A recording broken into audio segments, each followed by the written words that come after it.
la disperazione del papà, che stava cercando di rianimare la figlia, ma purtroppo nemmeno il nostro operatore con il defibrillatore, con la respirazione bocca a bocca e il massaggio cardiaco non siamo riusciti a salvare la vita alla bambina.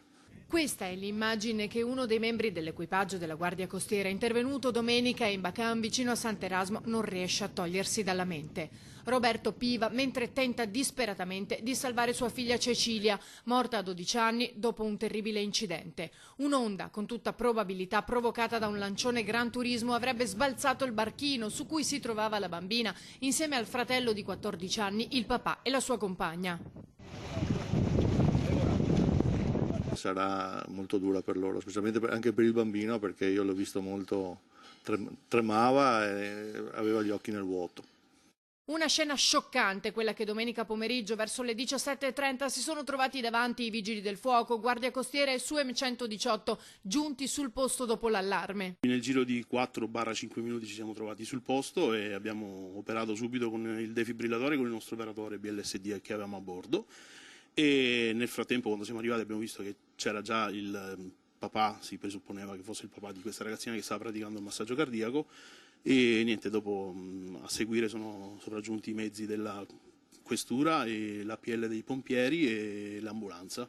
Cecilia sarebbe morta durante il trasporto in ospedale per aver perso troppo sangue dal braccio colpito probabilmente da un'elica.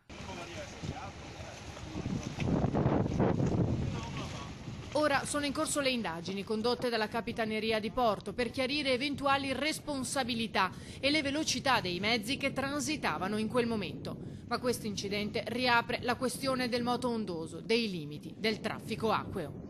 Esistono dei limiti che evidentemente non tutti li rispettano, e specialmente con le imbarcazioni di piccola stazza, questi limiti sono fatti più per loro, perché un barcone di Gran Turismo non ha problemi.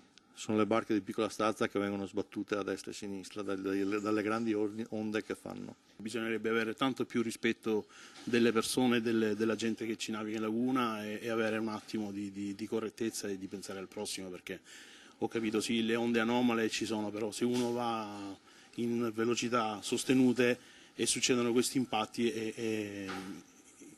cioè succedono queste cose qui, non si può fare a meno. Se invece uno mantiene una velocità moderata e comunque sta attento a tutto quello che concerne il codice della navigazione, magari diversi incidenti del genere si potrebbero evitare tranquillamente.